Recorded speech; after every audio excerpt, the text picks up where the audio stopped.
High, আবার চলে আসলাম নতুন একটা ভিডিও নিয়ে। আজকে ছিল রবিবার, খাওয়া দাওয়া করেই বেরিয়ে পড়েছি ক্লাসে যাওয়ার জন্য।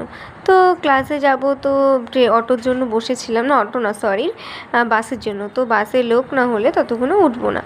তো বাসে লোক হয়ে গেছে, এখন আমাদের উঠতেই হবে। তো আমরা বাসে যাই, আমার আন্টির বাড়ির সামনে চলেও এসেছি। আর এসেই মাঝে মাঝে মডেল হয়েও যাচ্ছি। মডেল বলতে আজকে আমাদের শুধু শাড়ি পরানোর প্র্যাকটিস ছিল। বাড়ির থেকে আমিও শাড়ি নিচ্ছিলাম, তো তারপরে বান্ধবীদের দেখিয়ে নিলাম এক এক করে। প্রথমে ছিল রুকসানা, এখন ছিল তানিশা।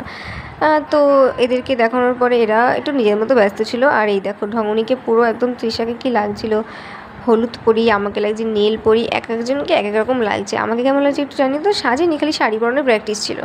তো তারপরে একে সাজিয়েছিল আন্টি, দেখিয়েছিল যে একটা পার্টি মেকআপ কর, মানে এটা নর্মাল মেকআপ করিয়ে দেখিয়েছিল। তারপরে আমার কি ড্রেস চেঞ্জ করে বাড়ি যাওয়ার পথে আর কি, বাড়ি যাওয়ার আগে দেখি এই মহারানীকে এ নিয়ে নাকি আন্টির বাড়িতে, মানে আন্টির পার্লারটা যেহেতু আন্টির বাপের বাড়ি 25 বছর ধরে রয়েছে, তো খুব কিউট। ওকে আমরা বারবার দেখছিলাম।